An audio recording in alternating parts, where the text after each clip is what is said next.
দর্শক, বাংলা ব্লকেটের চেয়েও কঠিন কর্মসূচির ঘোষণা।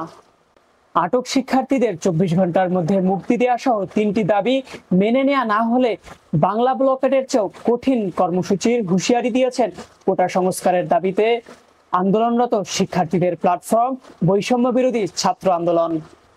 শনিবার রাত ৮টায় অনলাইন প্ল্যাটফর্মে সংবাদ সম্মেলনে এই হুঁশিয়ারি উচ্চারণ করেন বৈষম্য বিরোধী ছাত্র আন্দোলনের সমন্বয়ক আব্দুল হান্নান মাসুদ। এদিন আরো যুক্ত ছিলেন অন্যতম সমন্বয়ক মাহিন সরকার ও সহ সমন্বয়ক রিফাত রশিদ। এখন পর্যন্ত ঘটে যাওয়া সব ঘটনার দায় সরকারকেই নিতে হবে উল্লেখ করে তিনি আরো বলেন, দেশি বিদেশি মিডিয়ায় প্রকাশ পাওয়ার পরও প্রধানমন্ত্রী মিথ্যাচার করছেন।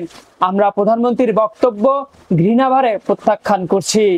এরই মধ্যে ৩৫০০-এর বেশি শিক্ষার্থীকে আটক করা হয়েছে দাবি করে এই সমন্বয়ক। তিনি আরো বলেন, কয়েকজন সমন্বয়ককে চিকিৎসারত অবস্থায় তুলে নিয়ে নির্যাতন চালানো হচ্ছে। মাসুদ বলেন, আমরা ৩টি বিষয় স্পষ্ট করছি। এর আগে ২০১৮ সালে কোটা বাতিলের প্রজ্ঞাপন জারির পরও সেটি ৬ বছরও টেকেনি। তাই পরিপত্র খেলা বন্ধ করে স্টেক হোল্ডারদের, বিশেষ করে শিক্ষার্থীদের সঙ্গে আলোচনা করে একটি স্বাধীন স্থায়ী কমিশন গঠন ও কমিশনের সুপারিশ অনুযায়ী আইন পাশ করতে হবে।